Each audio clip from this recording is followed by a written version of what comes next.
Bom, pessoal, sejam todos bem-vindos ao canal Degustação Teológica. O vídeo que você vai ver na sequência é um vídeo de continuação dos assuntos de introdução ao Gênesis, sermões ministrados por mim às quintas-feiras aqui na IBF. Então, o primeiro sermão é esse aí que você está vendo, esse título, certo? Falando da autoria de Moisés. O segundo vídeo, que é interessante você assistir, é esse aí, falando aí da questão da criação. E por último, esse aqui, falando aí do dilúvio, tá? Então, assim nós fechamos o ciclo, comentando, essa introdução ao Gênesis em seus primeiros capítulos. O áudio desse último vídeo aqui, infelizmente não está muito legal, porque nós gravamos sem equipamento, né? Foi gravado direto do celular, sem equipamento, mas dá para você ouvir, acredito que dá para entender. Mas é importante que vocês que forem assistir, assistam os vídeos anteriores para entender melhor, porque um vídeo complementa o outro, beleza? Deus abençoe. Mas vamos encerrar hoje falando sobre essa introdução ao Gênesis. Estou lendo que o Marcelo e a Jéssica estão aqui. Tem lá no YouTube, tá? O vídeo que eu comecei a falar, falei primeiro de Gênesis, que Moisés não é o único autor, e a gente mostra isso na Bíblia. A tradição tem Moisés como principal autor, mas não o único. Mostramos ainda que o capítulo 1 é um autor e o capítulo 2 é outro autor totalmente diferente. Mostramos que na comparação dos evangelhos, o evangelho de João tem uma narrativa da ressurreição de Jesus, quando duas Marias chegam lá, e elas veem, no momento que o anjo desce do túmulo, o terremoto acontece, elas presenciam os guardas desmaiando, e o anjo fala: não fiquem com medo, vocês estão vendo aqui um milagre, está ressuscitando aqui aquele que diz que ia ressuscitar. E elas veem tudo isso. Já no outro evangelho, nós vamos ver que a narrativa é diferente. Só tinha uma Maria. E quando ela chega lá, o túmulo já está aberto. E ela chega lá, olha dentro do túmulo e fica desesperada, dizendo: roubaram o corpo de Jesus. Olha como é diferente a narrativa. E elas vão correndo dizer: Pedro, roubaram o corpo de Jesus. E Pedro vem falando: nossa, roubaram mesmo. Aí vem João, olha: nossa, roubaram mesmo. Quando eles vão embora, ela fica chorando: ah, roubaram o corpo dele. Aí Jesus aparece atrás dela e diz: não, estou aqui, sou eu. Você vê como é diferente, né? Um apóstolo escreveu que as duas Marias estavam lá e viram Jesus, viram no momento que o anjo removeu a pedra, o terremoto. E já na outra disse que elas chegaram lá e acharam que tinha roubado o corpo. Isso acontece, irmãos, não é porque a Bíblia é falsa, não. Eu expliquei e está no vídeo, tá bom? Porque senão vou repetir tudo. Então quem não viu, veja para entender isso. Amém? Bom, e hoje nós estamos aqui. Nós falamos também que Gênesis 1 é bem diferente da narrativa de Gênesis 2, da mesma forma. E que a Bíblia não deve ser usada para falar de ciência, porque foi escrita num tempo em que não se estudava ciência. E é triste você ver na internet as pessoas perdendo tempo tentando usar texto para falar: não, cientificamente. Porque cientificamente, irmãos, ele pode existir, pode acontecer. E a Bíblia ela foi escrita de uma maneira, como nós já falamos aqui, aonde Deus se revelou há muito tempo atrás, usando homens para escrever a Bíblia de acordo com o conhecimento que eles tinham. Deus deu para eles o entendimento que eles tinham, certo? Da mesma forma, vou pedir para o Gustavo ali, só recapitulando um pouquinho, vamos colocar aí o Josué, vamos ver isso de novo, só para refrescar a memória. Josué capítulo 10, por favor, versículos 12 e 13. Então Josué falou ao Senhor: no dia em que o Senhor entregou os amorreus nas mãos dos filhos de Israel e na presença dos israelitas, ele disse: sol, detenha-se em Gibeão, e você, lua, pare no vale de Aijalon. E o sol parou, o sol se deteve, e a lua parou, até que o povo se vingou dos seus inimigos. Não está isso escrito no livro dos justos? Veja, que é um livro que não está no cano das Escrituras. É um livro que se perdeu. Existe um livro que foi registrado nisso. O livro dos justos era o nome do livro. e esse livro se perdeu, né? Não está aqui no nosso campo. E aí, o sol se deteve, olha o que o texto ainda fala, o sol se deteve no meio do céu, ou seja, era tipo meio-dia, ficou lá. Meio-dia deu umas 5 horas para acabar o meio-dia, ficou lá parado, né? E aí, não apressou-se a pôr-se, porque por quase um dia inteiro, o sol ficou lá quase o dia inteiro, né? Quando era para ter se posto, ficou lá. Bom, start. E aí a gente falou que se fosse falar hoje, né, se fosse olhar para a ciência, na ciência moderna, a gente entende que a Terra que gira, certo? Em torno do Sol, não é isso? O Sol está parado, né? Que gira é a Terra. Mas aqui no texto diz que quem para é o Sol, né? O que fica parado é o Sol. Por quê? Porque o autor que escreve, que narra o episódio de Josué, ou o próprio Josué vivendo aquilo, ele vivia numa época, nós estamos falando, de há 3.300 anos atrás. 3.300 anos atrás, certo? Eles vão narrar a Bíblia do jeito que eles estão vendo. Eles não têm conhecimento científico. E Deus também não tem a pretensão de revelar ciência. Ah, mas então Deus mentiu? Não, Deus não mentiu. A Bíblia mente? Não, a Bíblia não mente. Só que a Bíblia foi escrita num tempo que os homens só podiam falar daquilo que eles entendiam. Como é que eles vão falar de uma coisa que eles não entendem, que a ciência não entende? Imagina o livro lá, 3.300 anos atrás, dizendo assim, e a Terra parou. Os caras falaram, o quê? Oxê, como que é aí? Imagina eles escrevendo naquela época, e a Terra parou, Deus revelou. Eu vou revelar que é a Terra que gira, não é o Sol está sempre lá, que gira a Terra. Né? Então deixa eu revelar aqui, o autor de Josué aqui, que a Terra parou. Aí ele escreveu, então a Terra parou. Né? A Terra parou. Imagina os homens que não conhecem ciência iam falar, esse cara é louco, ele está falando que a Terra parou, a Terra está sempre parada. Eles não tinham essa ideia de translação, rotação, eles não tinham essa ideia. Isso é ciência, está entendendo? E você não precisa deixar de crer na ciência, porque a Bíblia está escrita assim, porque foi escrito em outra época. O que acontece aqui é um milagre, irmãos. Não interessa o que parou, o que interessa é que ficou claro o dia todo. E Deus deu a vitória, está entendendo? É isso que a gente precisa focar no texto. Porque se ficar focando nos detalhes de uma época de 3.300 anos atrás e achar que foi escrito ontem, a gente fica doido. Aí começa a entrar nesse choque. E aí entram os crentes bitolados que não acreditam em ciência, são negacionistas, entendeu? Porque eles vão ao pé da letra de tudo que está aqui sem interpretar corretamente. E esse é o problema de muita gente. Então, que a gente possa ser cristãos coerentes. Amém, queridos? Amém? Então não há mentira, nem contradição. Só que a Bíblia foi escrita numa época, a ciência está sendo estudada numa outra época. E a questão aqui é só de linguagem, de interpretação. Mas o milagre foi real. O milagre existiu. Amém, queridos? O milagre existiu. Então nós não negamos o milagre. Nós entendemos só a forma de interpretar que é diferente. Da mesma forma, nós falávamos então sobre a questão do Gênesis 1. Por que o Gênesis 1, Deus faz primeiro o mundo, não é isso? Faz primeiro, tem lá o primeiro dia, o segundo dia, o terceiro dia, o quarto dia, o quinto dia, o sexto dia e o sétimo dia Deus abençoa. E por que no capítulo 2 não é citado nada dos dias? Não são citados os dias. E por que lá, no Gênesis 1, a mulher e o homem são feitos juntos no mesmo dia? No sexto dia os dois são feitos. E já no capítulo 2 de Gênesis, o homem está sozinho, não tem nem bicho. Aliás, né, no capítulo 1, Deus faz primeiro os animais.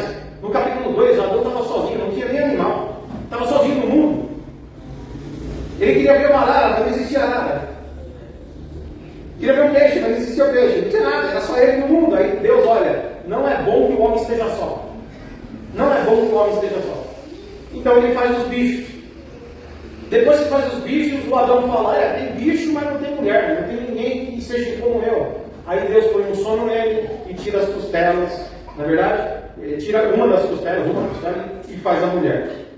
Bom, nós falamos tudo isso porque ali nós vemos dois autores, duas formas de ver, assim como João narra a ressurreição de Jesus de um jeito e Mateus narra a ressurreição de Jesus de outro jeito, e por incrível que pareça, Marcos e Lucas também narram de outro jeito. Nenhum dos evangelhos mostra o episódio igual. Nenhum. É só pegar a sua Bíblia e olhar. Nenhum. E aí o que a gente olha, então, é que são tempos diferentes. Um escreveu no mesmo tempo que o outro. e contaram com as suas memórias. Outra coisa interessante é saber que Moisés começou a escrever a Bíblia. O Antigo Testamento que nós temos começa como seu primeiro e principal autor, Moisés. 1500 a.C. aproximadamente. Mas ele escreveu de coisas que ele não viveu, e nós falamos isso.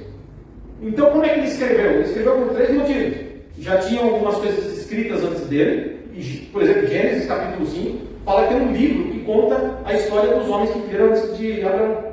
Gênesis capítulo 5. Está dizendo isso. Provavelmente foi uma das fontes que Moisés usou. Outra coisa é que havia a oralidade, a história que vinha sendo contada de pai para filho, ó, de boca a boca. Você já brincou de telefone sem fio? Não é assim? A gente brinca, né? Telefone sem fio. Um fala uma coisa, olha, a flor ela é rosa porque Deus quis homenagear as mulheres. Aí passa para o outro, a flor é rosa porque Deus ama as mulheres.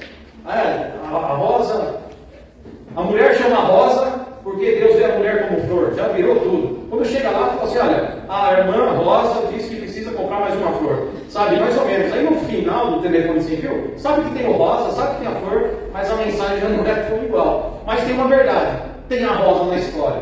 Amém? Glória a Deus. É mais ou menos isso. Então a oralidade, ela tem as contradições. E não tem nenhum problema em ser natural. Mas os milagres que são relatados, eles são reais. Então, é bobagem ficar preocupado achando que os dias que Deus usou para criar o mundo foi literal ou não. É besteira perder tempo com isso. Porque senão você vai ter um problema com o capítulo 1 e o capítulo 2. Eles vão entrar em choque. Vão entrar em choque. Está entendendo? E você vai começar a ficar desacreditado. Vai achar que a Bíblia não é a palavra de Deus. Por quê? Porque nos ensinaram que vírgula por vírgula tem só coisa divina. Como se não tivesse o homem sendo um instrumento para registrar. Deus é perfeito, irmãos, mas o instrumento é falho. Deixa eu falar, eu estou pregando para vocês. Eu sou falho na minha pregação, mas a mensagem que Deus pôs no meu coração para transmitir é perfeita, porque vem do alto. Está entendendo? Nas minhas palavras eu posso falar o português errado. Nas minhas palavras eu posso me equivocar numa informação. Nas minhas palavras eu posso até citar para vocês o versículo errado. Sim, o instrumento é bom, mas Deus, o instrumento não é. Amém? Então o foco da Bíblia é sempre o milagre, irmãos. O foco da Bíblia é sempre a palavra central. Por exemplo, eu vou focar lá. Se eu ficar focando que tinha 2 Marias num texto, no outro texto tinha só uma Maria, no outro texto tinha 3 Marias, e no outro texto diz que tinham mais de 10 mulheres. Se eu ficar pegando cada um desses textos e comparando, eu vou ficar focado no tanto de mulher, ao invés de olhar o principal. Qual que é o principal? Em todos os textos está declarado: Jesus ressuscitou. Está entendendo? O milagre é grande. O Gênesis 1 e o Gênesis 2, apesar de ser uma narrativa diferente da outra, ambos confirmam uma coisa: existe só um Deus e Ele criou todas as coisas. Amém? Não interessa se fez a mulher e o homem junto, não interessa se fez, no capítulo 2, botou o homem primeiro, depois a mulher. O foco é que Deus criou. Agora, por que eles usam o Gênesis 1 depois? Por que o Êxodo, Deuteronômio, onde é que eles encaixam o Gênesis ali? Que é um escrito precioso para eles. Bom, o Gênesis 1 dá origem à semana. Porque eles tiram daqui um ensino de que se Deus fez o mundo em 6 dias e no 7º ele parou da obra, não fez nada, descansou, né? Sendo assim, o homem também trabalha 6 dias e descansa 1. A escala 6 por 1, né? E aí, também não vamos entrar nessa discussão, não é mesmo, irmãos? É só, mas por quê? Não pode, então, pastor, quem tem escala 6 por 2 está errado? Quem tem escala 4 por 3, né, tem errado? Quem entra na escala master está errado, né? Tem uns irmãos aí que vão trabalhar 2 dias e ficar 3, irmãos, né? É coisa do céu, né? Glória a Deus. Mas assim, aí você fala, então é errado? Não, não é errado. A Bíblia não está colocando a quantidade de tanto que você deve ou não trabalhar. Aquilo é para se fazer justiça. Porque se Deus não coloca um dia para descanso, o seu patrão faz você trabalhar de domingo em domingo, meu irmão. De domingo a domingo. Aí você deixa de ser funcionário e vira escravo. Está entendendo? Eu não aguento mais, patrão. Eu estou 365 dias trabalhando. Aí vem a lei de Deus e fala, não. Todo mundo vai trabalhar 6 dias. Mas um dia vai tirar para descanso. Amém? Para não ter exploração. É Deus cuidando do ser humano.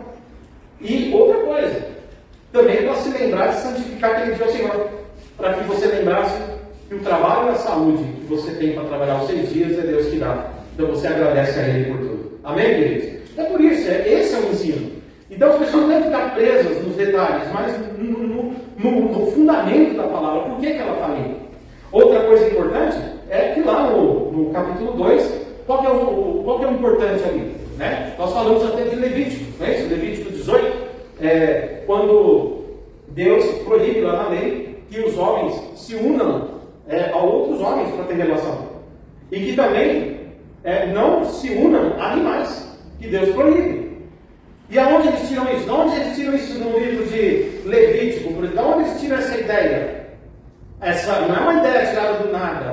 Ela vem do Gênesis. Porque o capítulo 2 diz que Deus fez os animais, trouxe para Adão. Adão olhou os bichos e nenhum serviu para companheira, aliás. Nenhum serviu para ser o cônjuge, né? E aí, Deus então faz a mulher. E faz o quê? A mulher. Não o outro homem igual, mas alguém que pudesse ser perfeito nessa união. Então, dali nasce essa visão do propósito de Deus em formar a família, e por isso que lá na lei vai ter essa proibição que o homem não se deitará com outro homem como se fosse mulher, uma mulher não se deitará com outra mulher como se fosse homem, da mesma forma nenhum ser humano se unirá a um animal, porque Deus fez as coisas perfeitas. E quem faz isso comete abominação aos olhos do Senhor. Amém, meus irmãos? Então é por isso que está assim, desse jeito. A gente vai ver que Caim mata Abel, e aí você vai encontrar um monte de dificuldade, meus irmãos. Porque, veja bem, não tem nenhuma narrativa, nenhuma. O capítulo 3 de Gênesis fala da queda do ser humano, quando o pecado entrou no mundo. Ok. E só no capítulo 4 vai dizer que ela alcançou graça e teve um menino, teve um homem, cujo nome era Caim. Depois disso ela teve outro filho, cujo nome ela colocou de Abel. Veja que parece que ele só tem 2 filhos. Mas o que os teólogos tentam colocar é que o nome das mulheres são ocultados. Não é que ela só teve Caim e Abel. O nome deles é registrado porque o nome é do homem que carrega o nome da descendência. Por exemplo, Maria teve que usar o nome de José. Jesus teve que usar o nome de José. Quando eles, lá no Novo Testamento, quando eles olham Jesus fazendo alguma coisa, eles não falam assim, olha, ele é José, olha, ele é Jesus, não é Jesus o filho de Maria? Raramente você vê isso. Você até vê alguns versículos, mas às vezes vê os versículos, filho de Maria e José, você vê um versículo assim. Mas a maioria dos versículos é sempre relacionado ao homem.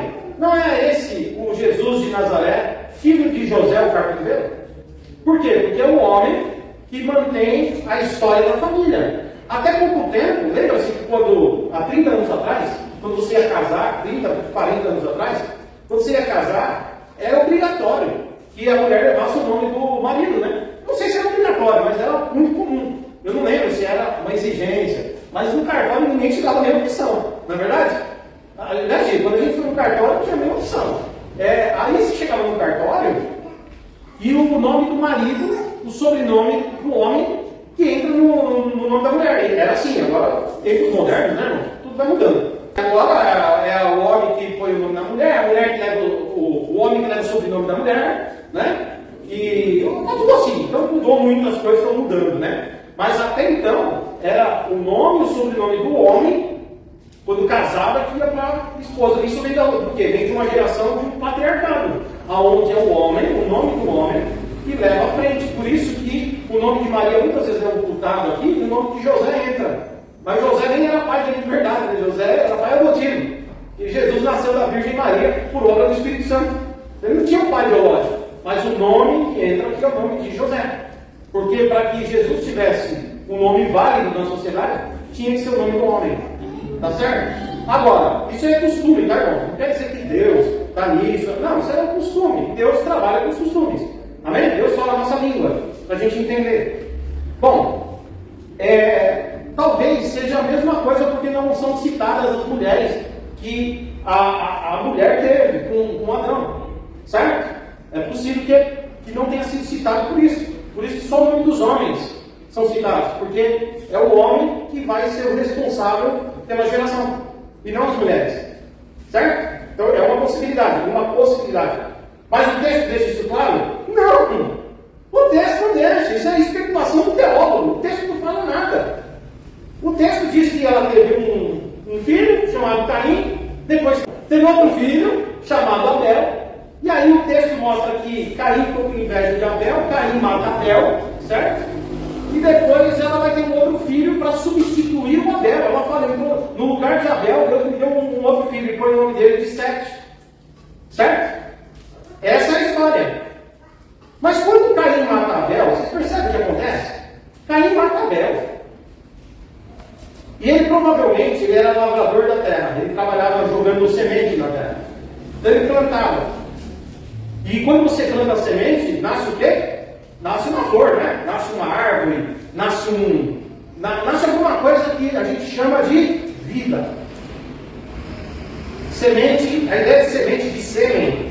Semente. O homem também tem um sêmen.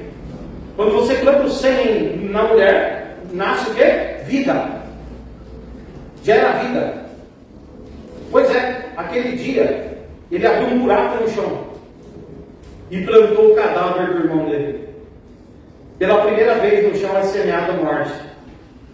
Por isso que provavelmente ele pega a terra que era para lançar semente que gera vida. Ele mata o irmão e esconde debaixo da terra. Daí vem a palavra do Senhor: o sangue do teu irmão clama a mim desde a terra. E tem uma outra coisa, ele diz assim: onde está o seu irmão? E ele responde: sou eu o guardador do meu irmão? Ele escondeu o corpo, entendeu? Daí vem a ocultação do cadáver, né? A primeira matou e ocultou o cadáver. Olha só.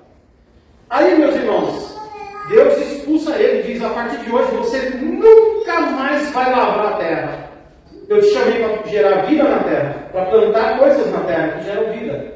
Você matou teu irmão e plantou ele na terra. Você perdeu o direito. Irmãos, o texto diz que nunca mais, Caim mexeu com terra. Nunca mais. Ele foi expulso daquela região fértil e foi parar lá em Nod. E segundo os teólogos explicam, Nod era uma região muito rochosa, montanhosa, que não dava para cultivar a terra. Tanto que lá eles vão fazer outras coisas, desenvolver armas, fazer outras coisas, mas terra não é o forte deles. Perdeu o direito de ser lavrador. Olha que coisa. Agora, uma coisa curiosa acontece. Ele fica preocupado, porque ele diz assim: eu vou para uma cidade e quem me achar lá vai me matar. Quem vai se achar lá? O texto diz que só tinha Adão, Eva, Caim, Abel. Então, pelo amor de Deus, quem é que vai te achar lá? Não, quem me achar lá vai me matar. Você percebe que o texto deixa aberto isso? O texto deixa aberto, irmão. Aí você fala: e aí, o que aconteceu? Aí vem um monte de gente. Não, eles tiveram um monte de filho. E a Bíblia não cita, é o que eu falei. Às vezes só os homens foram citados, talvez as mulheres não foram citadas, e talvez eles tivessem filhos com os irmãos no início. Talvez não fosse pecado. Tá, mas a pergunta que ele quer falar é essa: o texto te diz isso? O texto não te fala nada, isso é por sua conta. Não, eu fico vendo os teólogos fazer isso, sabe? Tentando ser advogado da Bíblia, irmãos. Não, é que aqui tem as mulheres. Tá, mas o texto está te falando isso? Não está escrito, então por que você está falando? A Bíblia não explica. A melhor coisa que a gente tem que fazer é quando não sei. Não faço ideia. Eu só sei de uma coisa: o texto diz que ele chega lá na cidade e ele encontra uma mulher e casa com ela. Ele casa com uma mulher que... Da onde saiu essa mulher, meu Deus do céu? É por isso que alguns teólogos também vão sugerir, porque a palavra Adão no hebraico significa Adam.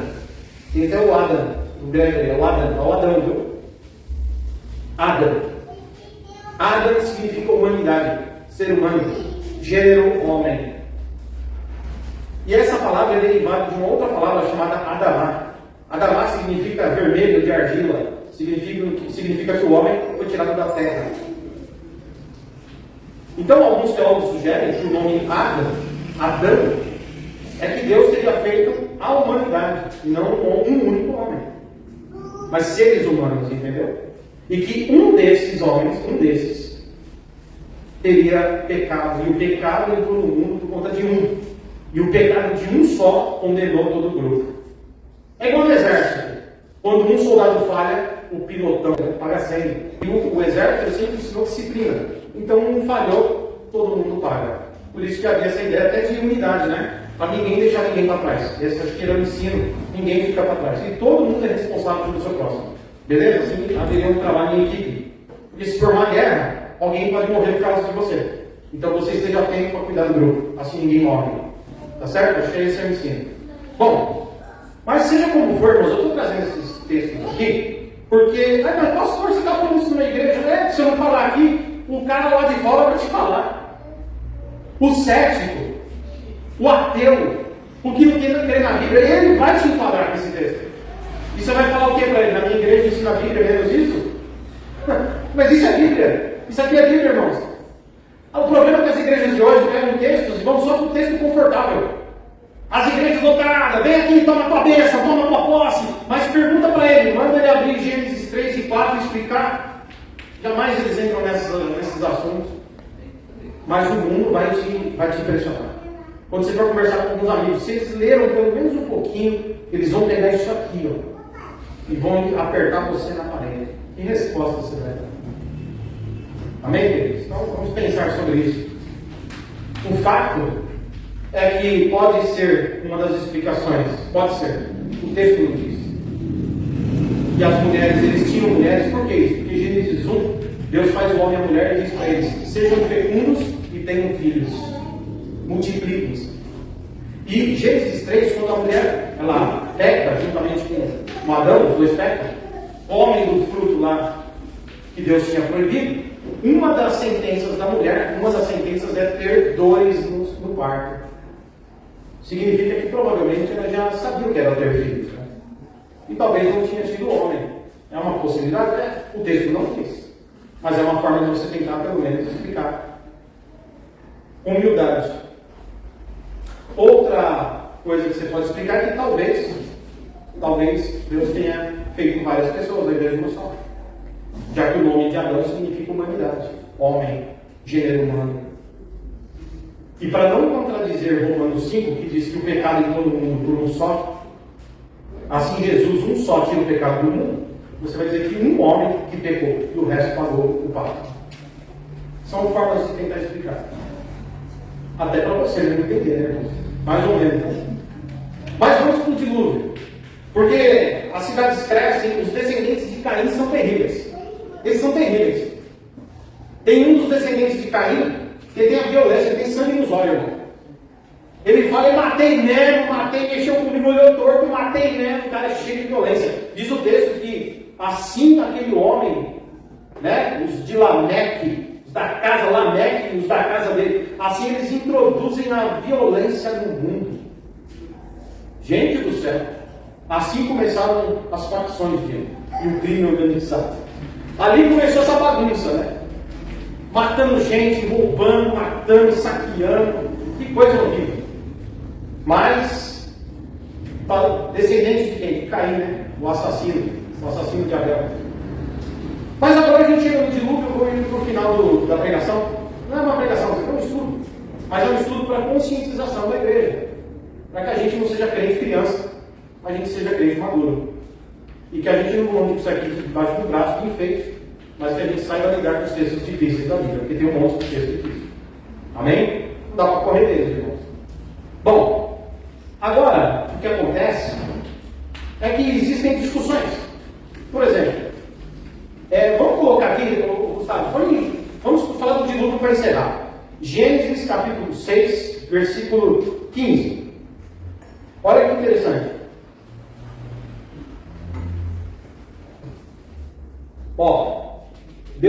Deus diz: eu vou destruir o ser humano, e o ser humano não está brincadeira não. A terra se encheu de violência, de maldade, de pecado, eu vou destruir tudo. Eu vou trazer juízo. Mas Noé achou graça diante de Deus. Deus olhou para Noé e viu que Noé ainda se lembrava do Senhor. Então ele falou: vou salvar Noé, para dar continuidade ao povo, né? A história do ser humano. Se ele mata todo mundo, acabou o mundo, né? E aí pronto. Mas não podia acabar, porque tinha um projeto de salvação em Jesus. Então tinha que continuar. Amém? Então, ele fala para Noé fazer uma arca. Estou te ouvindo, João. Aí assim, olha só o que diz aqui, ó, Gênesis 6. Ó. Deste modo, você a fará, o seu comprimento será de 130 metros. A largura, 130 metros. 130 metros para onde, hein, mais ou menos? Os irmãos que o Greg não está aqui, né? O Roger, os irmãos aí. Eu não sei, 130 metros aqui, daqui, vamos lá. Daqui até ali tem uns 20 metros? Mais ou menos. Então vamos pensar em 6 comprimentos desse aqui. É grande, né? 6 comprimentos desse aqui é grande, não. Ah, não? Bom, 6 desse aí. Aí ele fala de largura 22 metros. Aí já estreitou um pouco. 22 metros, a gente falou, se daqui da paredinha até lá a ponta dá uns 20 metros, então é mais ou menos largura isso aqui. Então a arca deve ter essa largura aqui, né? Lá do nosso café até a cruz aqui. Certo? Mais ou menos essa de largura. O comprimento é grande, hein? A largura nem tanto. E a altura 13 metros, dá mais ou menos uns 2 postes, um em cima do outro. Era alta. Mas aí vem o mundo moderno. O mundo antigo não questionava nada, mas hoje, o mundo moderno, o pessoal começou a questionar. Então a arca ela tem 100 e poucos de comprimento, 22 de largura, 13 de altura, beleza. Mas quantos mil pássaros tem no mundo?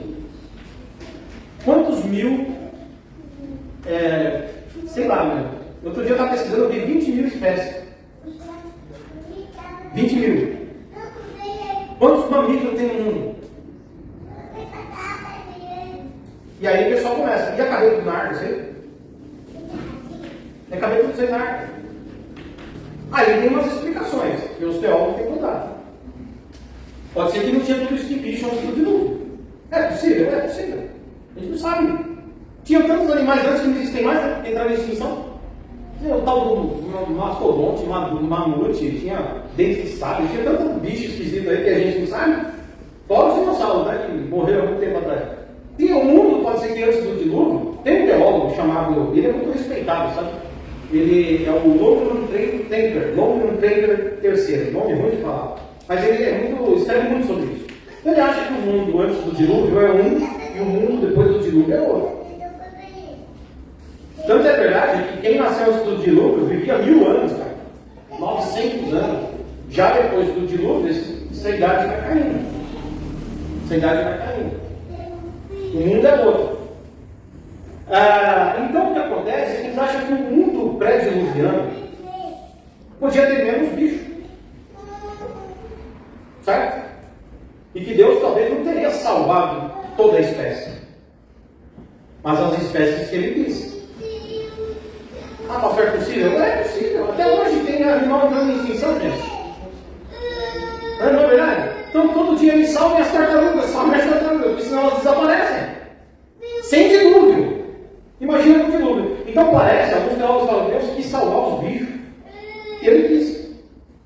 Só os que falou, esses aqui eu não vou deixar viver. E os que ele não quis, ficou lá. E tadinho dos bichinhos, gente, Deus matou gente.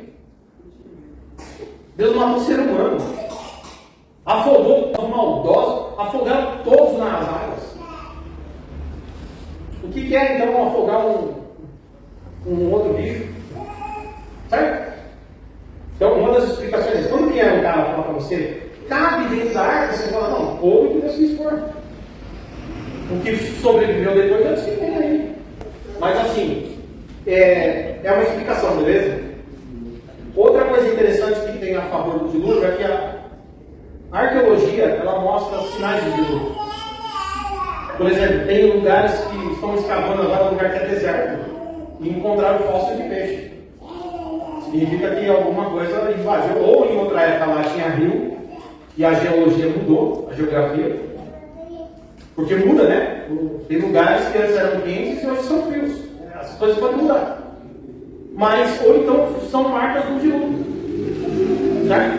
Então, existe, aí na ciência agora, os cientistas falam que houve uma inundação enorme no mundo. Eles falam disso.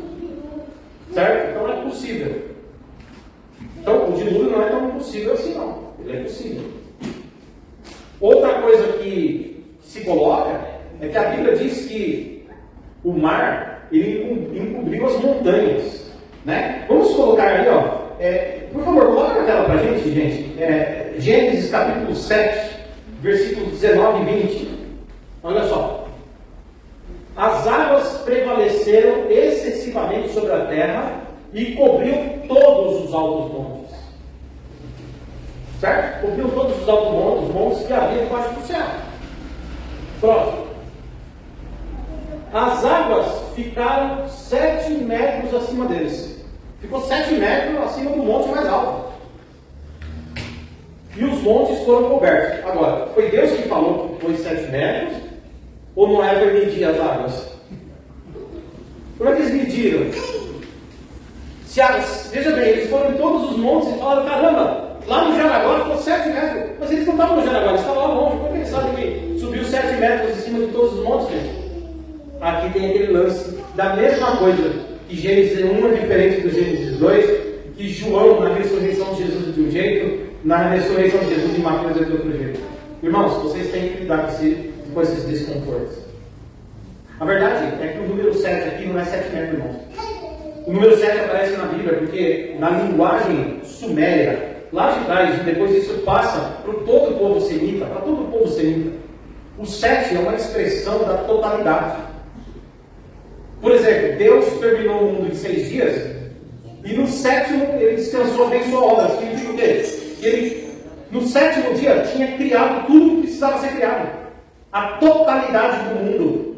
7. Quando Jesus fala assim, olha, você tem que perdoar, não é só 7, mas 70 vezes 7. Ele está dizendo que essa ideia de 70 vezes 7 é o 7 sobre o 7, sobre o 7, sobre o 7, ou seja, de uma totalidade que não tem fim. Quando foram matar, veja bem, ó, quando foram matar o Sadraque, Mesaque e Abednego, no livro de Daniel, eles vão jogar o Sadraque, Mesaque e Abednego, porque eles não se curvam diante da imagem do rei. O rei fala assim, ó, aqueçam as fornalhas 7 vezes mais. Que 7 vezes mais? Fica medindo, tem um botãozinho lá. É uma ideia de totalidade, ou seja, deixa o mais quente possível. A Bíblia fala dos 7 Espíritos de Deus. Não é que Deus tem 7 Espíritos, Espírito Santo é um só. Mas ele fala da totalidade, do poder do Espírito de Deus. Que age na perfeição, na plenitude. Os irmãos estão entendendo o 7?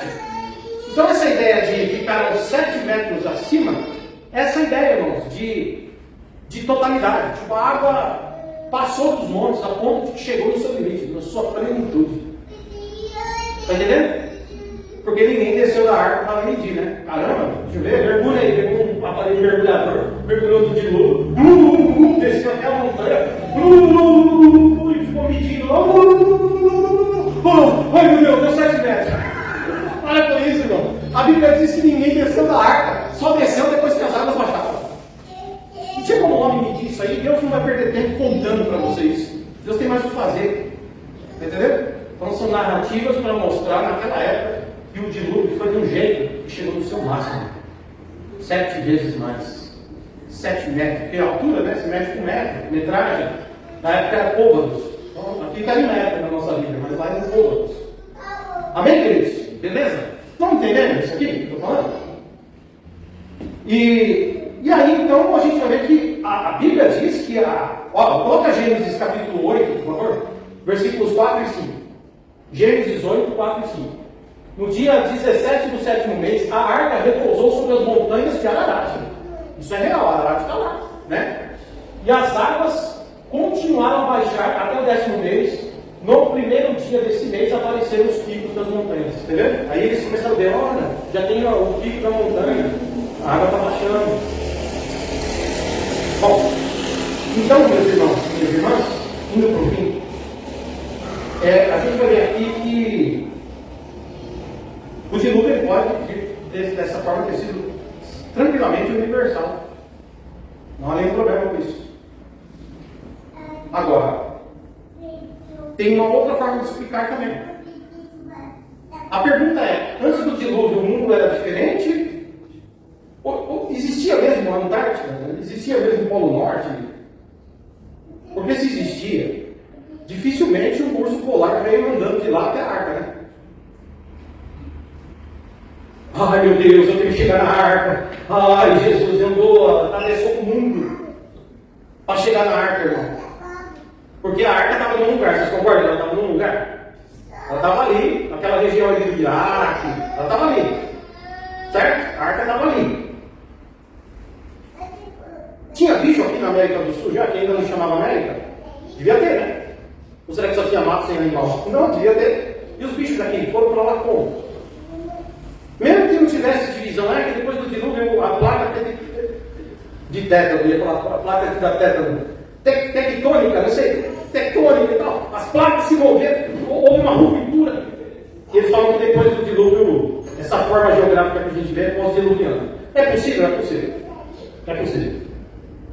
Mas, mesmo assim, o bicho polar, será que tinha algum freezer que ele ficava lá? Como é que o pinguim ficou? Os bichos que precisam do frio? Você não tem, são respostas que a Bíblia não dá para a gente, você está entendendo?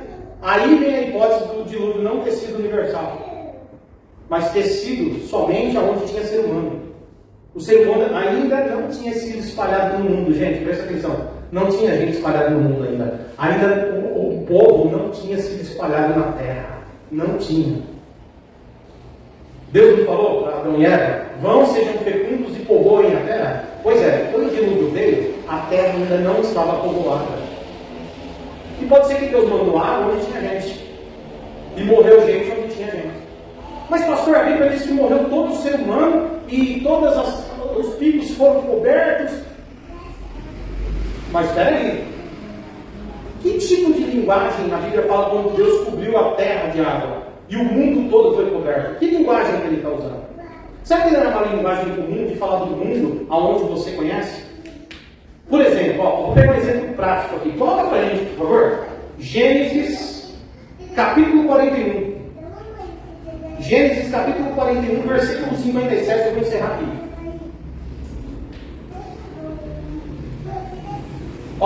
Isso aqui é a história de José, gente. Vocês sabem que José foi para o Egito, certo? Foi para o Egito, foi vendido como escravo para o Egito. E quando ele chega lá no Egito, ele cresce lá, ele vai para a casa do Potifar, depois vai para na cadeia, e da cadeia ele vira governador. Amém, queridos? Mas o que acontece? É que Deus dá um sonho para ele, antes dele ser governador. Disse: vai ter 7 anos de fartura, todo mundo vai comer bem, as vacas vão ficar gordas. Porém, depois vão vir 7 anos de escassez. Não vai chover, vai ter fome, as vacas vão ficar magras. E aí ele tem um discernimento: já sei, eu tenho que guardar alimento para poder, guardar muito alimento, para poder depois dos 7 anos de escassez a gente ter alimento. E ele, com a sabedoria dele, ele se torna governador do Egito. Beleza? Mas o texto diz assim, que todos os povos vinham até o Egito para comer. Agora, olha essa narrativa aqui, irmãos. E todas as terras vinham para o Egito para comprar de José. José que era governador, certo? Porque a fome aumentava onde? Em todo mundo. Irmãos, você acha que tinha fome no mundo inteiro de uma vez só? É possível? É, mas talvez não. O que os teólogos tentam colocar muitas vezes aqui é que todas as vezes que você vê essa palavra, então o mundo foi alcançado, ou então tinha fome no mundo, ou então Deus fez chover no mundo, é uma ideia de que o mundo aqui significa na região onde eles estão. Ou seja, onde eles conhecem que tem gente, onde eles conhecem que tem cidade. Não quer dizer que lá no outro hemisfério, lá longe, não tenha comida. Mas é que as pessoas não podem chegar lá. Até, ainda mais antes, né, pessoal? Porque hoje você tem trem bala, você tem avião, você tem balão, você tem cavalo, você tem um monte de coisa naquela época, não.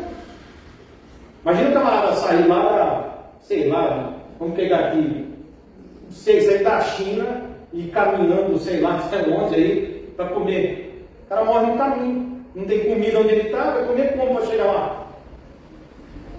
No meio da 10 dias de viagem, não tem comida. Para eu viajar, tem que ter suprimento. Por exemplo, Pastor David, sai do Brasil e vai caminhando até o Canadá. Só que daqui, deixa eu, o Canadá é para lá, tentando me localizar aqui.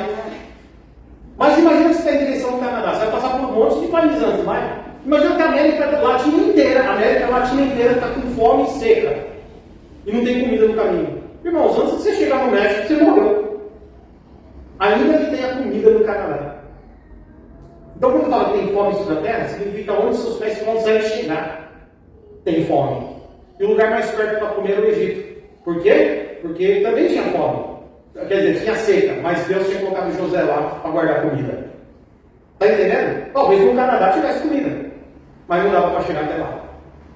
O que nós estamos entendendo é que talvez seja nessa mesma linguagem que o dilúvio pode ter acontecido.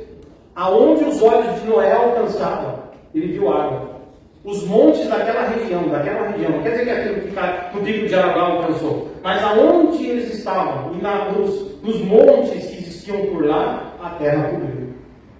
E aí a Bíblia coloca, choveu no mundo inteiro, na terra inteira. E lembrando que só tinha gente lá nessa época, porque o mundo ainda não tinha sido povoado. Então Deus matou o ser humano, matou todo mundo mesmo. Isso Deus fez mesmo. Aconteceu o dilúvio? Aconteceu mesmo. Agora ele pode ter sido naquela região e não no mundo inteiro. O que explica a sobrevivência do urso polar. Amém? O que significa a sobrevivência da jiboia. Da sucuri. Amém? É só uma explicação. Vamos encerrar. Agora, qual é a mensagem principal? A mensagem principal, meus irmãos, é que Deus traz juízo. Lembra que eu falei para focar na mensagem? Não nos detalhes? Porque Jesus, em Mateus 24, ele disse: assim como foi nos dias de Noé, será também na vinda do Filho do Homem. Porque nos dias de Noé ninguém se lembrava de Deus. Casavam-se, davam-se em casamento, o mundo estava cheio de violência. Até que veio o dilúvio e os levou a todos. Portanto, vigiem, porque vocês não sabem a hora que adivinha o vosso Senhor. Então, a questão do texto de Gênesis não é a gente ficar discutindo a altura das águas, se for universal, se for mundial, se foi isso ou aquilo. O foco é entender que Deus trouxe juízo aos homens que se esqueceram dele. E Jesus está voltando. E ele diz, quando eu voltar, não com água, mas o juízo final, o castigo final virá junto. Então, fiquem na presença do Senhor. E não se apartem por nada. Nem por luta, nem por decepção, nem por fraqueza, nem por tentação. Não se aparte do Senhor por nada. Porque Ele voltará. E Ele é a nossa arca segura. Nele estamos salvos. Amém? Vamos encerrar com a oração? Eu espero que tenha sido de forma a contribuir com vocês, sair desse conforto nosso, de nunca ler esses textos, de nunca fazer essas perguntas,